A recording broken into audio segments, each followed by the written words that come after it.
Olá, tudo bem? Você está no podcast 3 sobre os 3, que semanalmente, com um trio de jornalistas de O Tempo, analisa os poderes da República.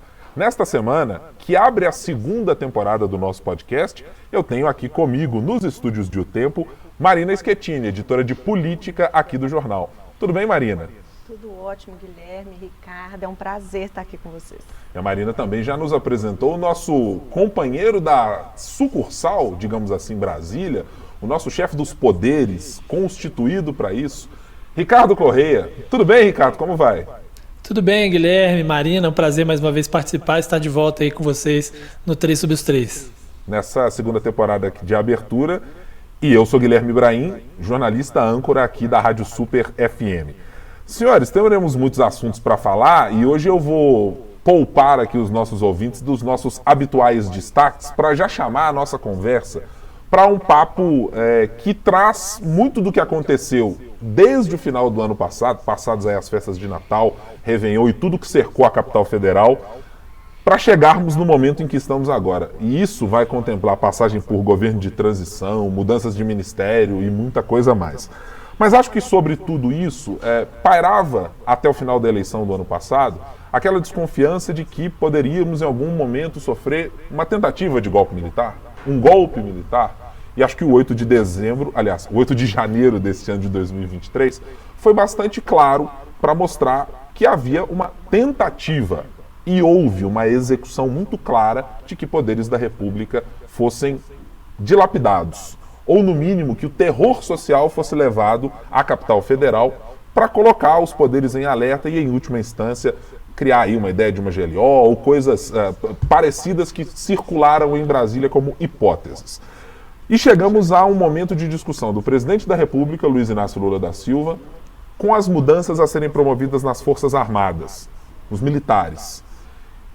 Eu estou ainda no meio do caminho para tentar entender o quanto há jogo de cena em tudo aquilo que foi dito pelo presidente, o quanto os acordos já estão de fato indicando uma pacificação nas Forças Armadas em relação ao presidente da República e vice-versa. Para começar essa conversa, Marina, eu queria saber de você se dos movimentos que vimos até agora, de troca de comando no Exército e de mudanças no GSI e declarações reiteradas do presidente da República de desconfiança abertamente das Forças Armadas e de integrantes que estavam cercando o presidente da República, o quanto você enxerga de acomodação, o quanto já tem de jogo de cena em tudo isso, ou enquanto está tudo fervilhando no meio do caldeirão exatamente nesse momento em que a gente está gravando o nosso podcast? O Guilherme, eu acho que no primeiro jogo de cena ou não, o presidente Lula está colocando a autoridade dele ali, né? A ordem dele foi descumprida. Ele, antes de trocar o comandante do Exército, ele teve uma ordem descumprida. Houve uma insubordinação. Então ele está mostrando, eu não estou encurralado, eu estou aqui, sou eu que mando, eu sou o tal do chefe supremo das Forças Armadas. Talvez no início de uma acomodação mesmo, para as Forças Armadas, a gente costuma falar muito Exército, né? Porque a maioria, mas a gente diz as Forças Armadas de maneira geral, deles começarem a se acomodar no papel que eles deveriam fazer, que é o papel constitucional, que é de defesa do nosso território. A gente ficou tanto tempo preocupado se vai agradar o general, vai agradar o alto comando, o que eles vão fazer. Os generais, eles estão respondendo frase de parlamentar, eles estão soltando nota para comentar tudo quanto é coisa. Isso não é o papel das forças. Então, acho que talvez a gente comece um processo de acomodação nesse sentido, que eles voltem a fazer o que eles devem fazer, que é cuidar do território, cuidar da defesa. Ricardo, aí de Brasília, qual é a percepção que se tem a respeito do quanto há de acomodação, do quanto há de pacificação de fato, ou, repito, do quanto esse caldeirão ainda está ebulindo na capital federal? A impressão que dá é de que o pior realmente já passou. É o momento mais agudo da crise, né, que foi aquele episódio relacionado ao Mauro Cid, né, o ajudante de ordens do ex-presidente Jair Bolsonaro, que iria assumir um batalhão o Batalhão de Ações e Comandos aqui em Goiânia, que está a 200 quilômetros do Palácio do Planalto, são 203 quilômetros, para ser mais exato, entre o batalhão e o Palácio do Planalto. Ou seja, havia uma preocupação porque esse batalhão, que era de homens de forças especiais, é o batalhão super importante para a defesa aí dos poderes constituídos, que ele ficasse nas mãos de alguém que não apenas era ajudante de ordens de Bolsonaro, mas que é filho de um amigo próximo, né, de um amigo muito próximo, que foi da turma de Bolsonaro e que incentivava o Bolsonaro a tomar atitudes um pouco mais radicais. Então, esse fato específico definiu a história que já vinha gerando rusgas entre o comandante antigo, né, do Exército, e o presidente Lula. Então, esse momento mais agudo passou. Principalmente porque o novo comandante conseguiu achar uma saída sem muito estresse, né? Que foi basicamente convencer Mauro Cid de que a melhor opção seria ele mesmo decidir não assumir, até porque a situação dele não está simples também, né? Para assumir ele teria que voltar para o Brasil, mas ele corre grandes riscos, inclusive risco de prisão. Então, para ele talvez seja o melhor momento ficar um pouco mais distante. Então, o novo comandante conseguiu achar uma maneira de resolver essa crise específica do Mauro Cid de forma a não criar mais problemas com os militares. Então isso deu uma apaziguada na situação. Agora, outros problemas virão, né? Em breve, agora na próxima semana, tem a escolha dos generais de 4 estrelas do Exército. O governo já tem dito que não vai interferir ou não tem feito interferências, até para não irritar mais as forças. Esses generais vão compor o alto comando do Exército, então são posições importantes. Mas, dependendo dos escolhidos, pode ser que haja alguma rusga mais adiante, né? E um pouco mais para frente, lá perto do mês de março, né? Final do mês de março, início de abril, a gente também tende a ter algum estresse com a discussão sobre se haverá a ordem do dia para defender o movimento de golpe de 64 ou não. Então pode ser que lá na frente a gente volte a ter alguma outra rusga. Mas assim, isso já é o natural, né? O governo tem rusgas com o Exército, tem rusgas com as Forças Armadas, principalmente os governos de esquerda, ao longo da história foram várias, e mesmo o presidente Jair Bolsonaro teve algumas também, né? Então isso faz parte. Eu acho que o momento mais agudo, que era mais tenso, e que as pessoas tinham essa preocupação, como é que o Exército vai reagir a uma interferência com a troca do comando, isso parece que foi superado de uma forma menos traumática do que algumas pessoas imaginavam, né? Eu acho que pode ser um momento tenso, né, essa mudança aí do comando, né, quando os 16 generais lá do alto comando se reúnem, vão fazer essas promoções, 2 estrelas para 3 estrelas, para 4 estrelas. É uma oportunidade também de começar uma mudança da cara do generalato, da cara do comando, para que isso, ao longo do tempo, dos anos, mude também a cara da tropa. Porque essa bolsonarização, ela não está só no alto comando, ela está muito presente também na tropa, que talvez seja o mais difícil. Tem muito mais gente, é um número muito amplo, então acho que também pode ser uma oportunidade para dar uma mudada nessa cara, para dar uma mexida nessa cara, que já começa talvez com a escolha de um civil para o comando do Ministério da Defesa, que era feito sempre, desde lá de FHC, o Temer lá em 2018 quebrou isso, né? Indicou um militar para o comando do Ministério da Defesa, que acabou com essa subordinação dos militares a um civil, que tem muito desse movimento aí, da importância, da opinião, da presença, do que eles vão achar, do que eles vão querer. Porque é engraçado, a gente pensa muito hoje no que eles vão pensar, como que eles vão reagir, mas a gente não discute estratégia de defesa, modernização de equipamento. O que o Ministério da Defesa faz? O que é o trabalho dos militares? A gente não fala isso mais, né? Eu tenho a impressão, Marina, que a palavra que você usou em dado momento da sua fala, de oportunidade, ela está absolutamente colocada, ainda que a gente tenha tido a parte, ou uma boa parte da ala de militares que estavam ali antes dessa primeira mudança do governo Lula, tratarem numa ideia muito mais de apaziguadores, né? José Múcio Monteiro me parece ser o capitão de tá tudo encerrado, é um problema absolutamente circunscrito a uma pequena parcela de militares que estava ali, mas o alto comando e ninguém mais teve algo relativo a isso. É absolutamente na direção contrária daquilo que os relatos dos policiais militares do Distrito Federal, colhidos até agora pela Justiça, indicam que tenha ocorrido, especialmente no episódio de tentativa de desmobilização e de retirada e de prisão das pessoas do acampamento que acontecia de bolsonaristas radicais em frente ao quartel-general. Então, a turma do deixa disso e do apaziguamento atuou. mas me parece que o tamanho da desconfiança do presidente, inclusive a ponto de me chamar a atenção, dele ter vocalizado na entrevista exclusiva que deu à jornalista Natuza Neri, e não é um perfil do presidente Luiz Inácio Lula da Silva de apontar o dedo de uma maneira tão específica, né? Ele tem por base uma ideia mais diplomata e de que não, vamos conversar e talvez nos bastidores a conversa possa ser outra e talvez o tom ríspido ou uma mudança mais brusca pudesse acontecer. Mas eu acho que essa oportunidade está dada por um momento muito específico. E você sabiamente colocou, Marina, o ponto de discutir coisas que estão ali circundando a ideia do que é ser militar ou do que deve ser o trabalho das Forças Armadas ou o que se deve fazer. E eu acho que essa oportunidade está colocada para o momento. O Exército Brasileiro tem de ocupar em qual lugar? A sociedade brasileira precisa recolocar o Exército Brasileiro no lugar que o cabe. Infelizmente, na história brasileira, que vai desde episódios do tenentismo, passando por tentativas de golpe militar efetivado no país, como em 64, e outros episódios como esse agora de 2023, eles deixam claro que o Exército continua achando que tem um papel de moderador e de alguma maneira de fiador da democracia para os cidadãos, que precisa ser recolocado no devido lugar. O Exército não tem esse papel. Eu acho que a oportunidade que está colocada é para que essa discussão aconteça.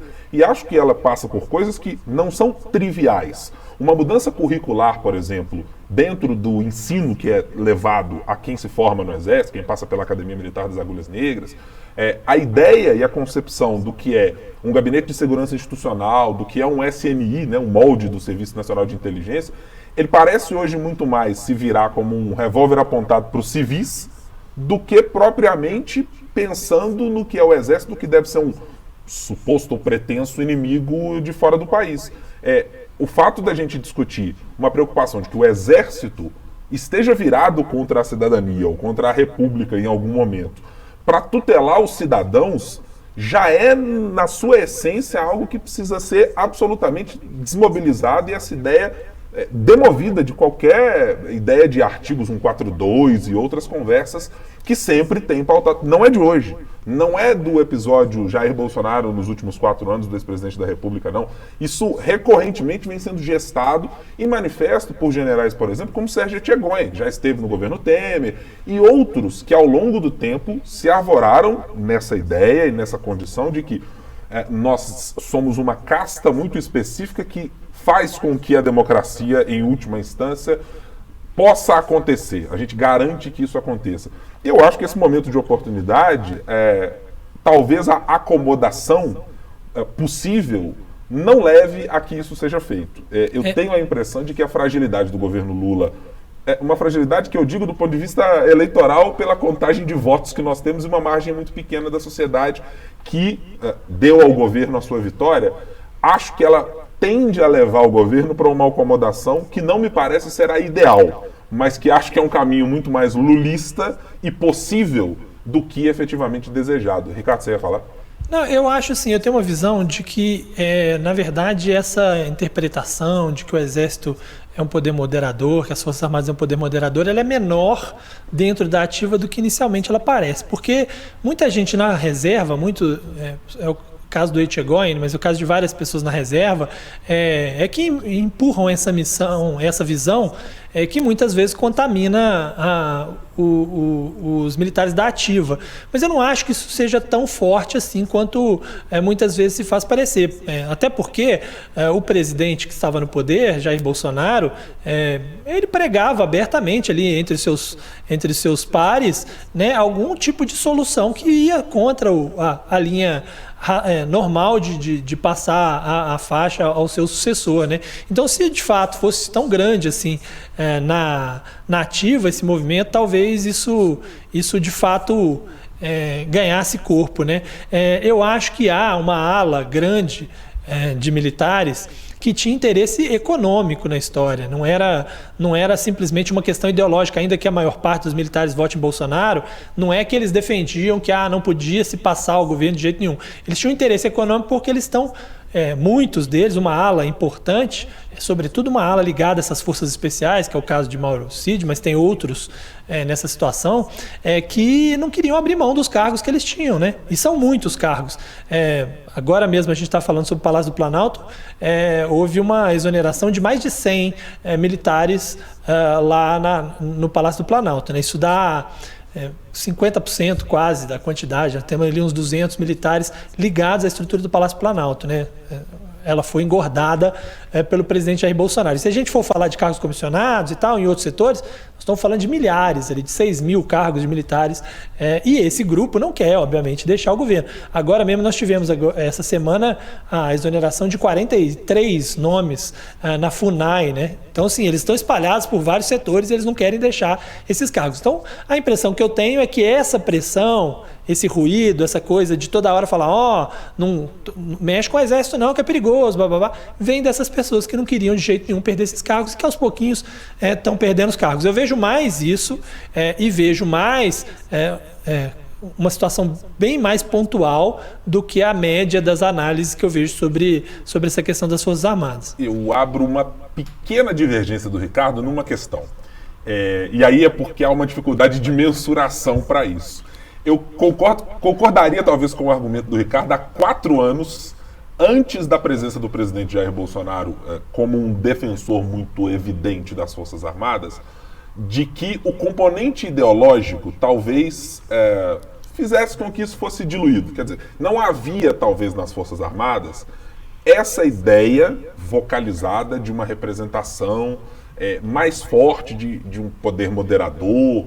Isso eu acho que foi insensado e elevado a uma outra categoria pelo ponto de vista ideológico. Eu concordo com a parte que o Ricardo diz plenamente sobre acúmulo de cargo, quer dizer, soldo somado com o que você vai receber na estrutura do poder federal. Eu acho que ela é um componente que ajuda todos a escolherem qual é o seu lado, especialmente quando estava colocado o presidente Jair Bolsonaro ou o presidente Lula, né? Já havia ali uma separação absolutamente clara.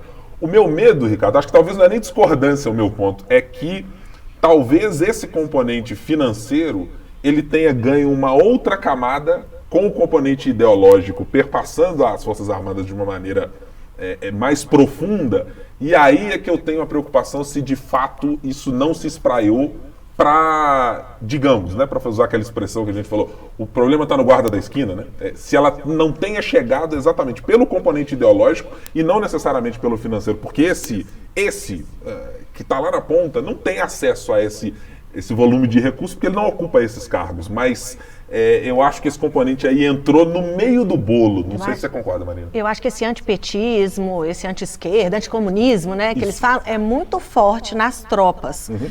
E eu acho que agora eles se sentem mais livres para usar Twitter, Instagram, para poder difundir isso.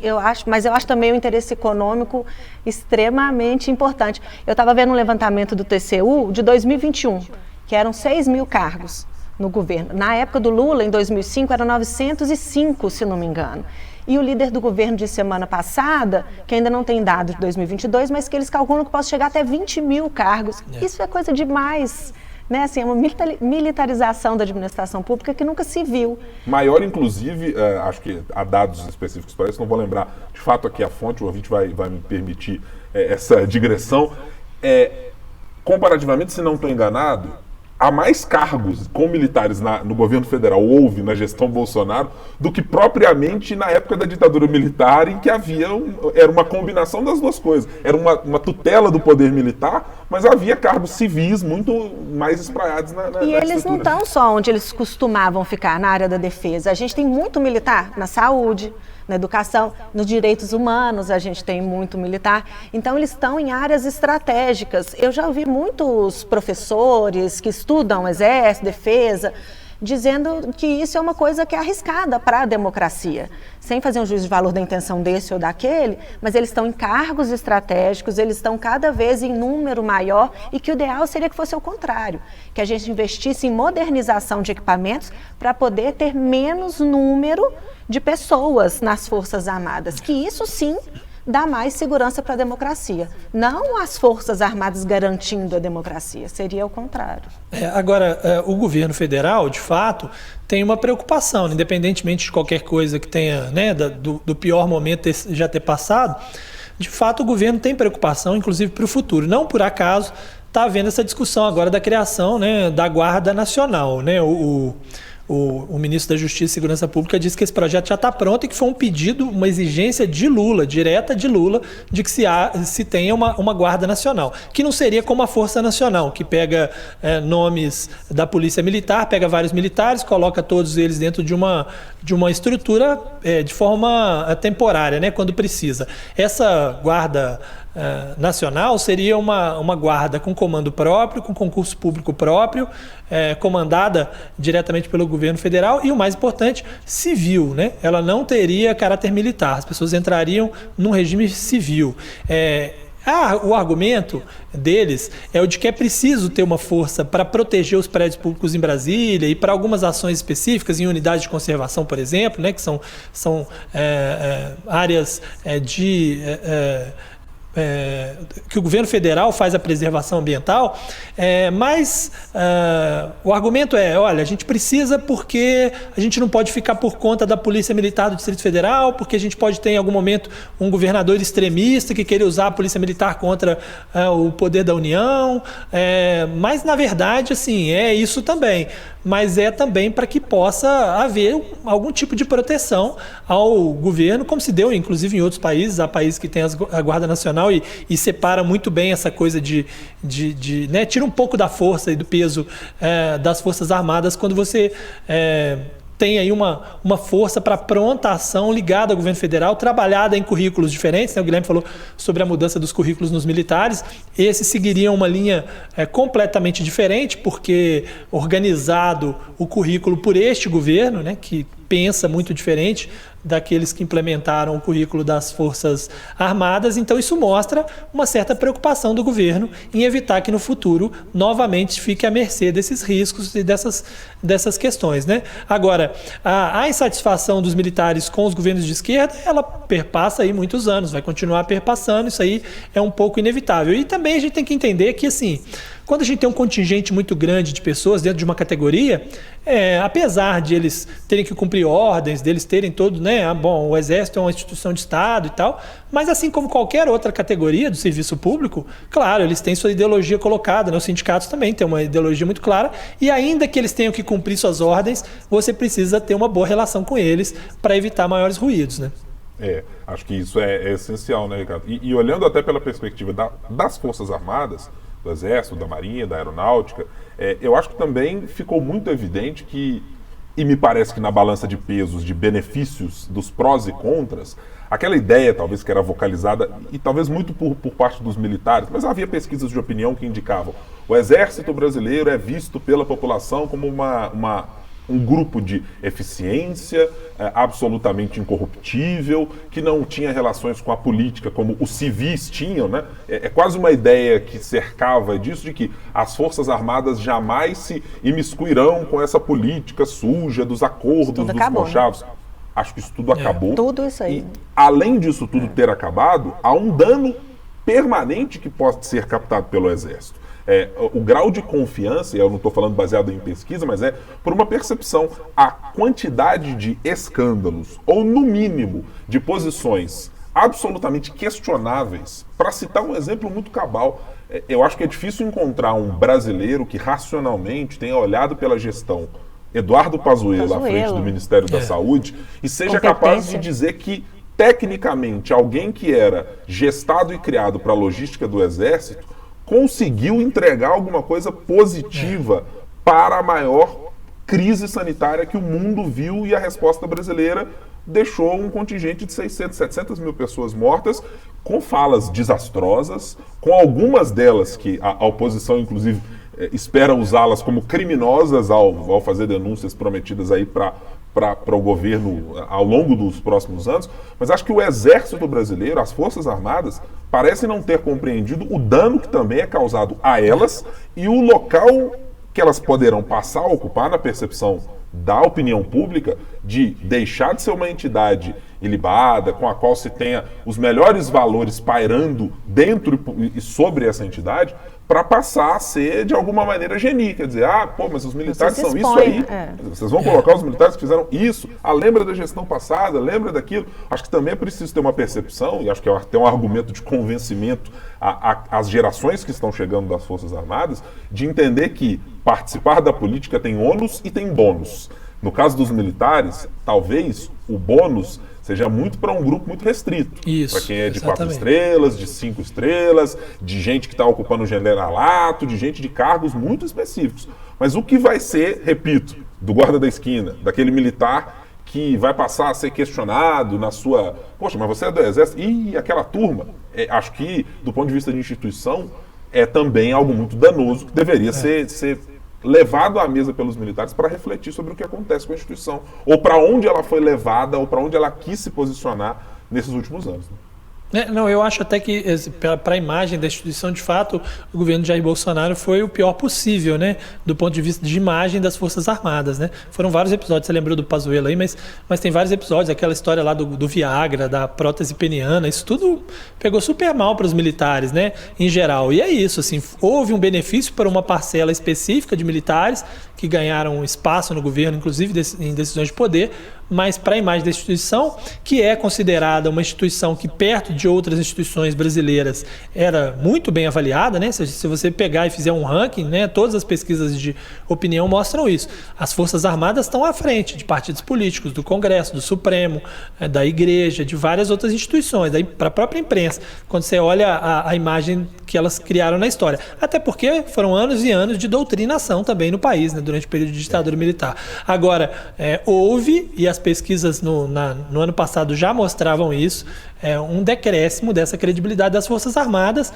e o fato delas ficarem mais numa posição de Estado, contribuindo principalmente com ações humanitárias, que é sim esse um papel, né? Agora tivemos na última semana, por exemplo, a Força Aérea Brasileira fazendo um papel importante na questão de resgate lá ao povo Yanomami, né? Isso com certeza gera muito mais credibilidade para as Forças Armadas do que o que vimos mais recentemente. Mas me parece que é muito o que diz o novo comandante do Exército, né? Que não é, apesar de muita gente fazer...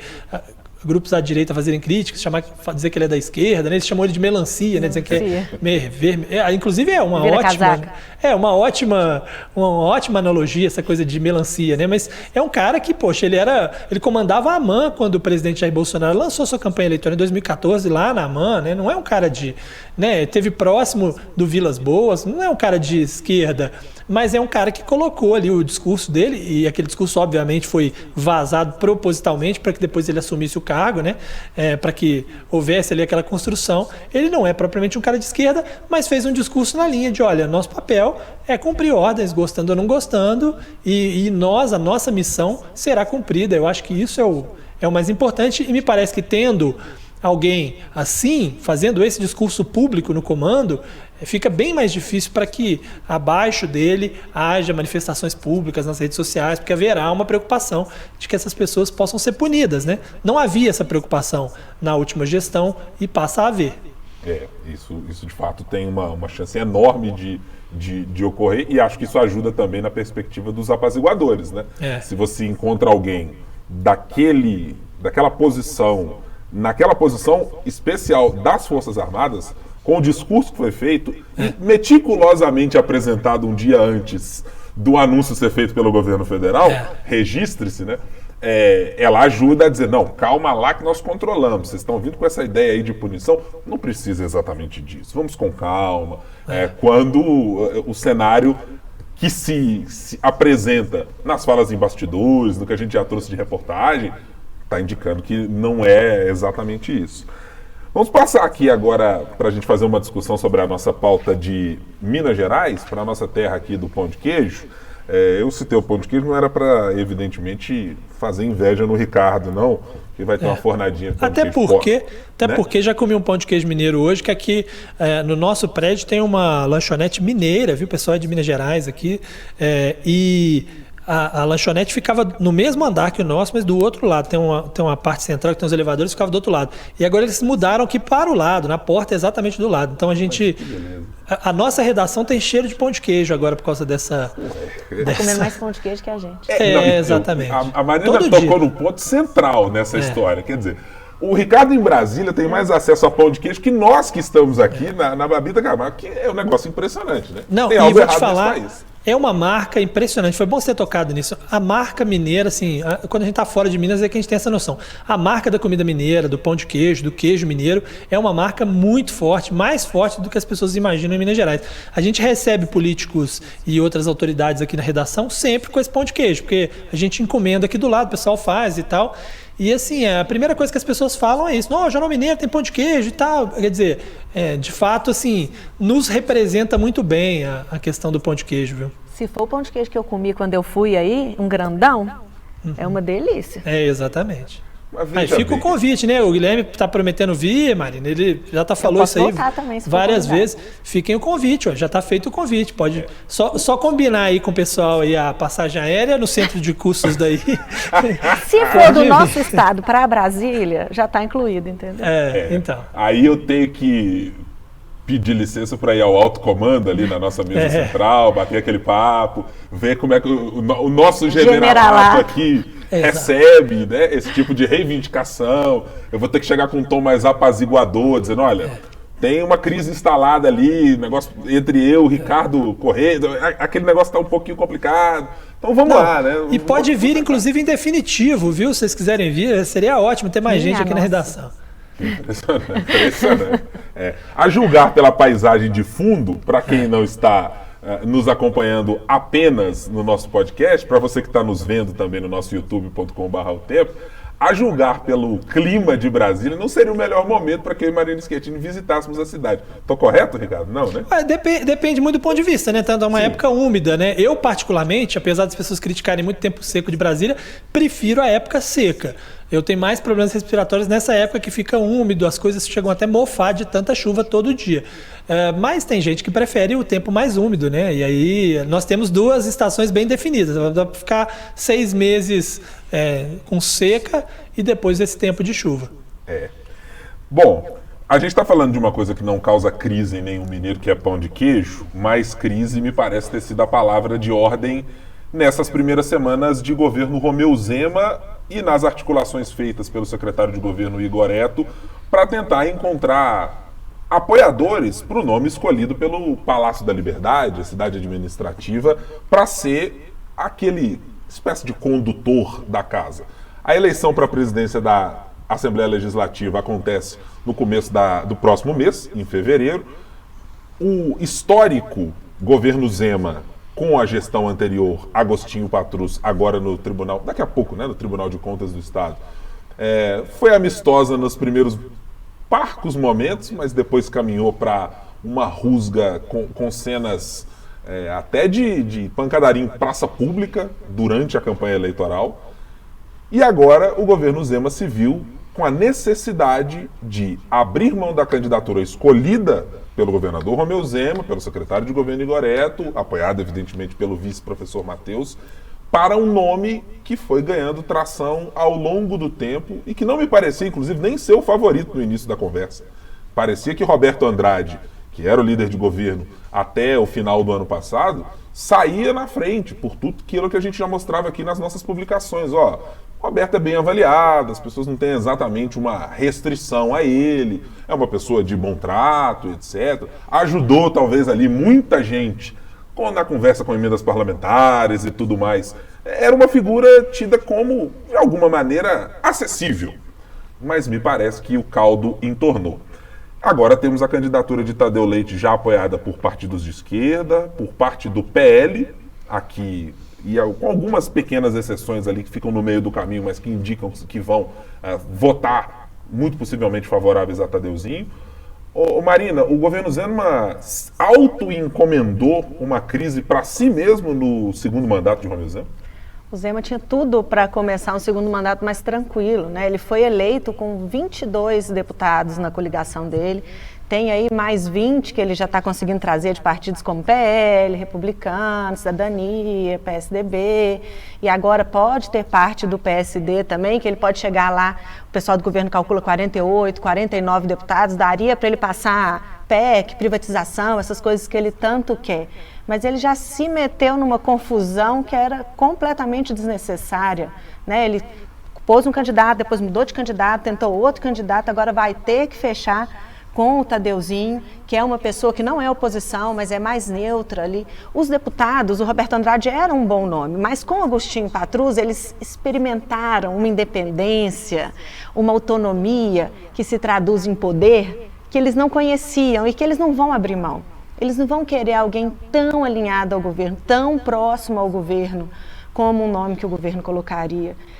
Mas o governo meteu os pés pelas mãos, ele agora vive um processo de fritura do secretário de governo dele, que é o Igoreto, que se fez aparecer ali numa chantagem com um deputado que ia tirar uma nomeação se não votasse no candidato dele. Então, o deputado Caporizo, de primeiro mandato, sequer assumiu, né, Maria? É isso, já conseguiu se expor num vereador que está chegando agora no seu primeiro mandato. E o modo como eles estão lidando com essa primeira crise, né, esse primeiro teste, que, ao meu ver, eles não passaram, também é muito esquisito, eles não falam, não conversam, ficam no silêncio. Então, eu acho que o Zema tinha tudo para começar melhor. Ele mesmo, no discurso de posse dele, disse que ele está chegando diferente. Não me pareceu muito diferente até agora. Então, eu não sei se ele vai ter uma vida tão fácil quanto parecia no começo. Eu não sei se você vai lembrar, Guilherme, acho que foi até uma entrevista que a gente fez junto com o Agostinho Patrus há um tempo, até na pandemia, que ele falou que o Zema governa como ele comanda as lojas dele. Ele mandando e todo mundo obedecendo. E eu acho que ele foi eleito com aquele discurso antipolítica, que ele não ia conversar com ninguém, mas eu acho que ele não entendeu que isso já passou. Ele já é um político, ele precisa conversar, não dá para ele sair impondo, não dá para ele sair tratorando e não vai dar certo. E tem um componente, Marina, que eu acho absolutamente curioso e por isso me traz muito a ideia da autocontratação, da autoimolação que o governo se impôs nesse início de mandato, que eu me lembro claramente como o governador Romeu Zema fez uma peregrinação quando a gente estava fazendo as convenções partidárias aqui no estado. Foi a convenção do PMN, foi a convenção do Avante, com André Janones, à época, sendo lançado candidato à presidência da República. Foi a convenção dos partidos que você não imaginava, olhando para o Partido Novo e para a perspectiva zemista de se fazer política até então, de ver o governador no palanque dizendo isso. Na própria convenção do Partido Novo, onde ele esteve, uma das últimas convenções realizadas, ele disse claramente, olha, estamos aqui inclusive para ajudar a eleger deputados que estarão com a gente que não são do Partido Novo, porque precisamos de uma base na Assembleia. E ele saiu com uma base, pelo menos de coligação partidária, de mais de 10 partidos, e com um discurso muito aberto a ele. Mas acho que os primeiros sinais estavam dados no momento em que o orçamento precisou ser aprovado e que o governo tomou mais ou menos ali uma pernada, não, vamos colocar alguma outra coisinha, teve deputado já colocando algo aqui e acolá e forçando a mesa diretora e forçando o governo a negociar. Então havia ali algum indício de que as coisas não estavam caminhando exatamente como o governo gostaria. E me surpreendeu que, tendo tudo isso à sua mão, o governo Zema ainda assim não tenha percebido esses sinais no final do ano e tenha feito uma negociação diferente. E note-se, trouxemos nas nossas páginas há algum tempo, acho que há 1 ou 2 semanas no máximo, deputados que ainda não já haviam sido eleitos, mas não empossados, né, mas não assumiram o início da legislatura, mas que já haviam recebido recursos ou obras ali via governo para tentar costurar uma base de apoio. Então indicava que o governo sacou o que precisava fazer. Mas o que não dava para imaginar é que o próprio secretário de governo seria o capitão da crise, levantando a bandeira pirata ali para dizer, vamos invadir, o negócio agora é crise. Né? Impressionante.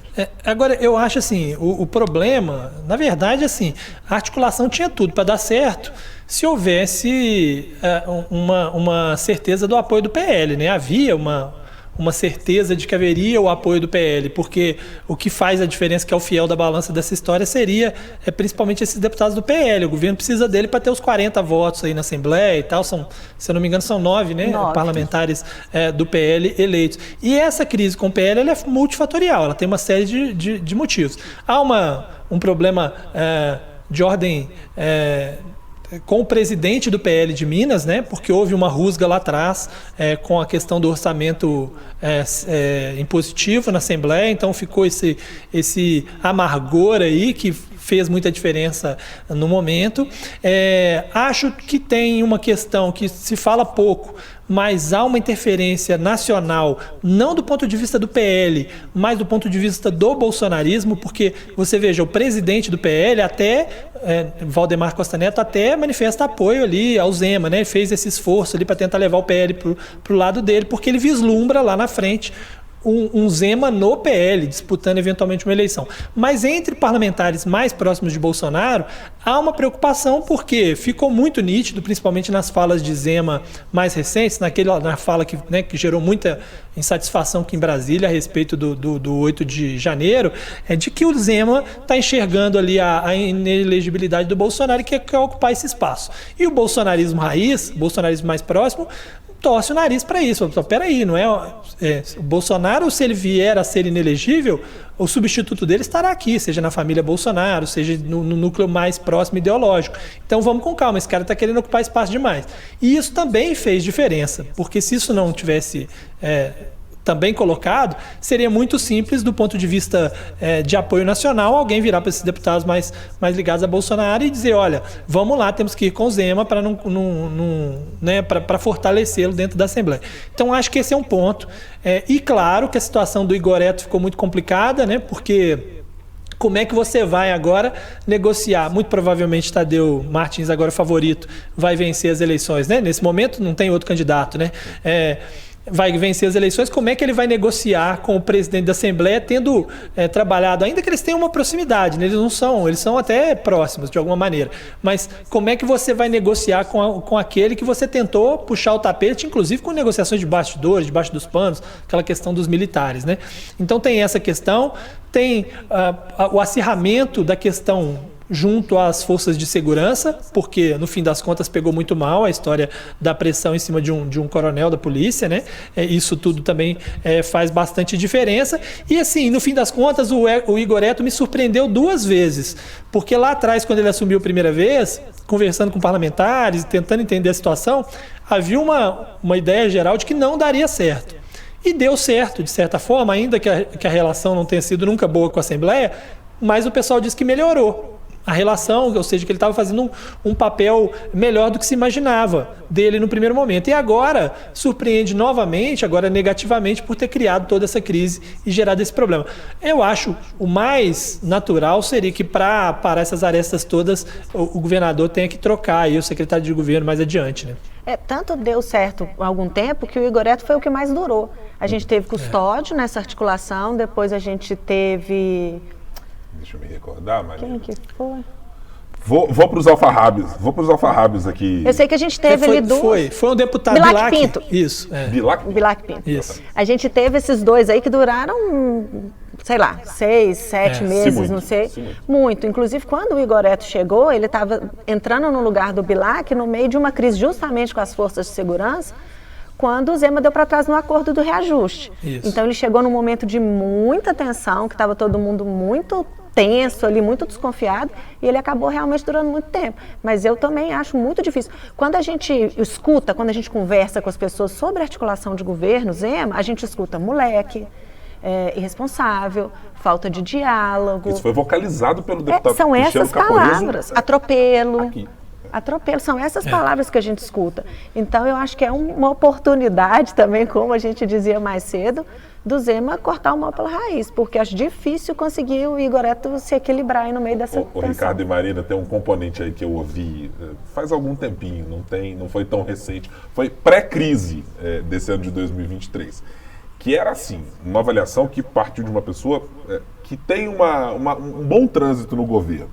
É que no fim das contas, apesar de os parlamentares terem uma posição de boa avaliação do Igoreto, A sensação ao final do mandato Zema 1 é de que entregou-se mais do que se recebeu. Então, é legal que a relação tenha sido boa para os parlamentares. E quer dizer, não, o Igoreto é bacana, mas é aquela história. Entregou mais do que o governo gostaria. O governo gostaria de outras coisas e passou muito tempo, não sei exatamente se refém ou endurecendo a negociação e não conseguindo destravar algumas das negociações importantes.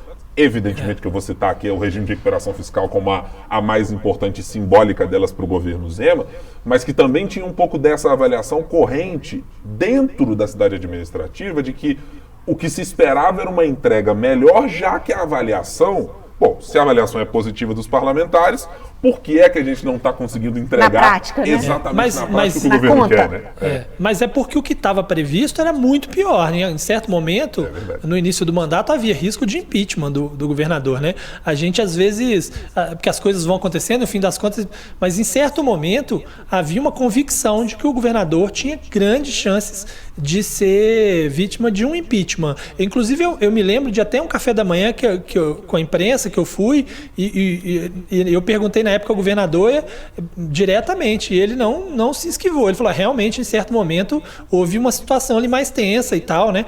Quando o governador falou em restringir recursos, né, da Assembleia e do TJ, né, no momento em que havia uma disputa, ele disse, mas então eu não vou, né, eu vou ter que confiscar aqui os duodens, né, e aquele troço gerou assim, né, duodécimos, né, e aí gerou aquele estresse todo, né, e então assim, em certo momento, bom, o governo sobreviveu, né, do ponto de vista do início do governo, daquele momento, bom, melhorou nesse sentido, de que o governo conseguiu chegar até o final. E, claro, havia uma expectativa de que com a mudança dos parlamentares na eleição, a situação fosse melhor no segundo governo. Então, talvez a decepção maior esteja nesse segundo mandato, nesse segundo momento, né? Entregou-se os anéis e ficaram os dedos aí, como o Ricardo disse, no somatório das duas coisas. E acho que é de se notar, né? Quando eu olho para o perfil do secretário Igoreto, que é uma pessoa no trato absolutamente educada, afável, assim, sempre funcionou num bom trato. Quando eu tive conversas com ele, poucas as que tive, mas acho que ele era também um componente de folha em branco, digamos assim, comparativamente com Custódio Matos e com Bilac Pinto. Uma coisa vamos imaginar aquilo, e vou usar um exemplo, um deputado como o Alencar da Silveira Júnior, com alguns mandatos nas costas, ou Gustavo Valadares, com alguns outros mandatos também nas costas, você saber que vai negociar com o Palácio da Liberdade e dizer, bom, do outro lado está o Custódio ou está o Bilac. Conversa aqui é de um nível que eu vou precisar saber muito bem. Ele entende o regimento, ele conhece. Outra é você ter o secretário Igoreto, que era um novato na política. Mas tem uma coisa aí, Guilherme. Pois não, cara.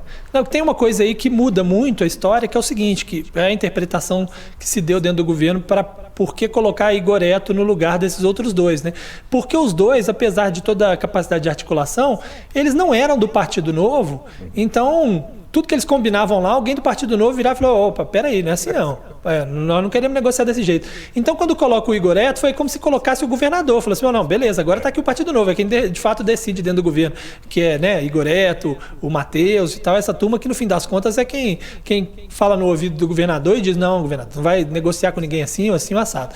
Então, eu acho que isso fez diferença, porque isso faz muita diferença, né? Alguém que tenha a caneta na mão, né? Muitas vezes o problema de articulação é esse, né? Você leva alguém que não tem como combinar nada, né? Você fala com o cara, e aí? Não, vamos combinar? Não, peraí, eu preciso ver com o pessoal do Partido Novo, lá tem que conversar com eles primeiro. Então eu acho que isso ajudou o Igoreto. Agora, uma observação que eu ia fazer é que assim, a situação pode piorar, né? Inclusive, a gente está gravando isso aqui na quinta-feira, dia em que o deputado do PL, o Caporeso, foi à Rádio Super e falou sobre possibilidade, talvez, de uma CPI, alguma coisa assim, se o governo não se explicar, não achar um... Então, quer dizer, a situação pode piorar, né? Porque você tem 20 parlamentares de oposição, se para abrir uma posição precisa de 26, se eu não me engano. Então, se você tem aí alguns parlamentares do PL que topam assinar um troço desse, você cria um problemão para o governo, né? Por isso que o governo talvez esteja no momento e, olha, agora o que vale mais é resolver essa situação aí, mesmo que não seja o nosso candidato, mas encerrar essa discussão, porque é muito sério, né? O que aconteceu no caso do coronel aí da PM é uma situação realmente muito séria que poderia vir a gerar, principalmente com a pressão aí dos deputados ligados às forças de segurança, junto com os votos da oposição, até uma CPI contra o governador, né? Por isso que me estranha esse silêncio dele. Pelo que o deputado disse na entrevista, o Zema sequer o chamou ali para deputado. O senhor disse que aconteceu isso com o meu secretário. Me explica o que foi? Me mostra esse áudio. Espera aí, eu tenho que conversar com ele, vou resolver. Nem isso foi feito. Então, o meu temor é que realmente ele perca o time, ele demore demais para agir, não haja, que pode acontecer também, e aí desande total. Lembrando que o Agostinho foi eleito com apoio do Novo, inclusive. São 77 deputados. Na eleição dele, o presidente não votou e o Virgílio Guimarães, sendo Virgílio Guimarães, chegou lá atrasado, dizendo, não consegui chegar para votar, mas eu apoio também o Agostinho. Então, ele foi unânime a eleição dele. E deu no que eles continuaram lá próximos, lá no começo do mandato eles se uniram para defender a recomposição das perdas da Lei Candir, estavam juntos e depois foi desandando. Se foi desandando já era um problema, começar do jeito que está começando e demorar a tomar uma atitude, eu acho que pode ser com um final desastroso. E veja, Marina, que tem um ponto que você traz, manifestado pelo deputado Cristiano Caporeso do PL, deputado que é vereador ainda em Uberlândia, é de que o estranhou esse silêncio do governador Romeu Zema. Eu perguntei a ele especificamente se o secretário de governo é do partido do governador, é alguém da confiança, evidentemente, do governador, por que o senhor não imputa ao governador alguma participação disso? Ele diz, o governador não falou comigo ainda e eu quero dar um voto de confiança para ele. E não é por falta de agendas... Ainda desde quando, né? Não foi ontem. Né? E não é por falta de agendas que o deputado Cristiano Caporeso não possa ter sido recebido. Se você pegar recentemente as redes sociais, o professor Matheus Simões, vice, se você pegar do governador Romeu Zema, o que tem mais acontecido são reuniões. Para citar na quarta-feira, por exemplo, Matheus Simões recebeu o deputado Bosco. Recebeu em outro momento... Qual a urgência, né? Com urgência. Diante do que aconteceu. Recebeu outros deputados aí nas últimas semanas, fechando apoio de bancada e um monte de outras coisas. Ou seja, o deputado Cristiano Caporeso ficou para o lado numa denúncia que pode ser, como disse o Ricardo, algo de um impacto maior e que pode minar sensivelmente a governabilidade dessa gestão 2 do governador Romeu Zema. Uma coisa, eu acho que é importante a gente lembrar, o governador teve algumas conquistas muito importantes para o seu mandato, como inclusive esse início de processo de adesão ao regime de recuperação fiscal, sem passar pela Assembleia. Ele conseguiu, por decisões do Supremo Tribunal Federal e por vias que não são aquelas eminentemente de política na Assembleia Legislativa. E se essa rota não for corrigida, talvez até planos futuros de 2026, do grupo político do governador de fazer o Partido Novo crescer e de a imagem de Romeu Zema de alguma maneira ser trazer um impulso para isso, isso também pode ser minado com um governo que chegar no seu segundo mandato dizendo, bom, estou paralisado aqui também porque não consegui colocar o meu time para jogar sequer antes do jogo, eu não consegui nem escalar os 11 para que o meu jogo começasse a acontecer. Fora o impacto que traz para a sociedade de uma maneira geral, que a gente acaba discutindo muito política, impacto político, isso, mas a gente viu a pauta da Assembleia, do plenário travada, 6, 7, quantos meses? No segundo semestre, se não me engano, a gente não votou nada. Nada.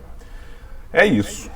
Senhores, a nossa conversa foi muito boa para esse retorno de segunda temporada. Ô Ricardo, só quero saber uma questão antes da gente passar aqui para nossas considerações finais, das nossas apostas da semana. Aquele nosso critério, e eu lembro que ele era regido, era em regimento, era em papel passado, etc., de quem chegava à bancada no início da temporada pagava almoço, aquilo ainda está em vigor, não? Está em vigor, continua valendo, não houve mudança nenhuma nesse aspecto, mas se for necessário também fazer uma votação, acho que não teremos problema em manter a regra. Não vejo dificuldade. Podemos até fazer ela assim, deputados que se aprovam, permaneça como estão. Aprovado. Tá, eu nem vou contestar, porque é isso, eu não vou começar um embate que eu já vou perder, entendeu? Então eu vou pagar o almoço e pronto. Está fazendo críticas aí ao governador, né, por entrar numa roubada dessa, como aí já está vendo que é melhor, né, não pode com ele, junte-se a eles. Fazer uma vai sair mais barato. Fazer uma articulação assim. Marina Schettini, sempre um prazer estar aqui com você. Semana que vem estaremos aqui de volta para bater mais um papo, mas quero te pedir a sua mirada para a próxima semana. No que o nosso ouvinte, internauta, deve prestar atenção? O que você imagina que vai chamar a atenção do mundo político? Imagino que seja a eleição das mesas, né? A gente tem o começo do ano legislativo, com as eleições, tudo muito mais certo na Câmara, mas o Senado, o Pacheco ainda tem um caminho um pouquinho mais difícil, ele tenta fazer nas contas, mas também o finalzinho dessa semana ainda e o começo da outra, que eu acho que ainda pode ter alguma repercussão, é a reunião com os governadores. É uma reunião na sexta-feira, né? O nosso podcast vai ao ar na sexta-feira, então, portanto, hoje, enquanto o nosso ouvinte, espectador está assistindo a gente, o Zema, além de levar as demandas de Minas, que a gente já mostrou aí na rádio, no jornal, que é RRF, metrô, estradas, obras, de maneira geral, eu acho que ele vai chegar lá numa situação um pouco mais constrangedora. Eu acho que ele vai ter que fazer uma articulação um pouco diferente do resto. Depois do PT-fobia, de todas as coisas que foram ditas e feitas durante a campanha, e principalmente depois da declaração dele mais recente, de que o governo federal teria participação, porque foi omisso, porque era interesse dele que aquilo acontecesse do 8 de janeiro. Não farei uso da minha palavra, apenas endosso a posição de Marina. O meu olhar é exatamente para essa segunda questão. Gostaria de ser uma mosquinha para saber exatamente como será aquele primeiro olhar quando o Romeu Zema passar pela porta de entrada ali do espaço da reunião, do outro lado tiver, seja o presidente Lula, seja Alexandre Padilha, ministro das Relações Institucionais, seja Rui Costa, da Casa Civil. A mirada que vai ser dada para ele, eu acho que vai ser de extrema importância para prestar atenção nessa reunião que a gente vai acompanhar por Brasília, né, Ricardo? Não, fica a dica, inclusive, para trazer pão de queijo, cachaça mineira, queijo, né? Para dar uma aproveitando, como eu disse, a marca forte de Minas Gerais. Quitute de Araxá. Exatamente, né? Tudo isso pode ajudar de alguma maneira. Assim, um negócio mais light, para dar uma segurada. Porque... vale tudo, até calçado de Nova Serrana, né? Tinha um parlamentar que gostava de oferecer sapato de Nova Serrana para as pessoas, às vezes é uma oportunidade também. Mas assim, sobre a minha aposta, né, eu concordo com a Marina sobre a eleição das mesas na Câmara e no Senado, embora eu ache que já está meio que definido mesmo, que nós vamos ter uma recondução na Câmara e outra no Senado, mas há uma questão muito importante na Câmara, que é a distribuição de espaços ali na mesa e nas comissões, né? Vai depender do quanto houver aí essa composição. O PT faz um esforço muito grande para ter união no Brasil dentro de um bloco, para poder garantir posições e impedir o PL de ficar com a CCJ, mas isso está meio difícil de acontecer. Então vai ter uma disputa muito grande a partir da eleição do Lira, e a gente vai ver a partir da formação aí dos blocos na eleição da mesa, como é que isso vai ficar. Então acho que esse é o principal ponto da semana que vem, embora eu faça uma menção aí honrosa também à volta do judiciário, porque muito provavelmente a volta do judiciário vai ser com discursos muito inflamados ali em defesa da instituição, em defesa da democracia, né? Estão fazendo um trabalho muito intenso para que tudo esteja pronto e o plenário volte a estar pronto para a abertura do ano judiciário. Não sei se será possível, mas parece que sim, né? A gente passa lá até no domingo, o pessoal está lá trabalhando e dando um jeito de colocar tudo em ordem. Então eu acho que vai ser um evento muito marcante aí para a história brasileira. Muito bem. Ricardo Correia, editor-chefe de O Tempo em Brasília, obrigado por mais uma vez estar aqui conosco no podcast. Convocação feita, semana que vem tem mais. Combinado, e aguardo vocês em Brasília, né? Quem sabe a gente faça aí logo uma edição do podcast em Brasília, mas estaremos aí de novo na semana que vem, apesar de que minhas férias estão chegando aí de novo, viu? Toda vez que eu venho tenho aqui, 10 dias.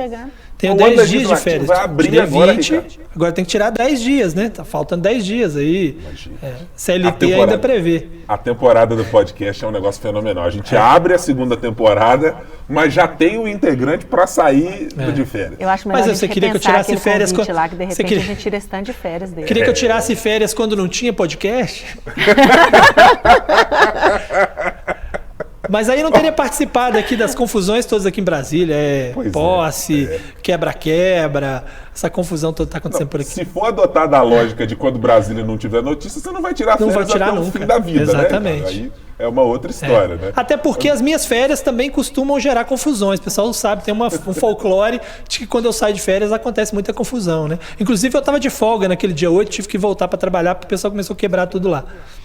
Por gentileza, continue trabalhando, Ricardo. Para o nosso bem, para o bem da nação, faça essa gentileza de continuar trabalhando. Programa para um outro momento aí, ano bissexto, sabe? Algumas coisas diferentes, assim, para facilitar a nossa vida, por favor. Vende as férias, usa qualquer estratégia. Ué, se tiver proposta aí de vender, podemos discutir. Né? Abertas as negociações, hein? Veja que é isso. O caçabismo de Ricardo Corrêa para essa negociação está aberto a essa mesa. A gente tem tem que ser pragmático, né? Não pode ser radical nas decisões. Né? É isso. Ô, Ricardo, então aproveita e já vá mapeando aí os restaurantes, os espaços, para quando a gente for a Brasília, que Marina Schettini faça, evidentemente, o pagamento daquilo que prevê o regimento. Né? Não estamos fazendo aqui nada por debaixo Seja razoável, tá? Não tem RP9, não tem nada disso, não. Não, eu estou me baseando aí aos gastos do pessoal do cartão corporativo. Estou olhando mais ou menos os mesmos valores que gastaram lá para a gente poder calcular quanto custa o almoço. Eu vou pedir minha exoneração aqui desse podcast. Considere que o cartão de Marina tem muito mais limites do que o cartão corporativo da Presidência da República. Deixo aqui registrado, inclusive. Marina, prazer sempre estar com você. Semana que vem, convocação, tá? Estaremos aqui de volta no nosso podcast. Combinadíssimo.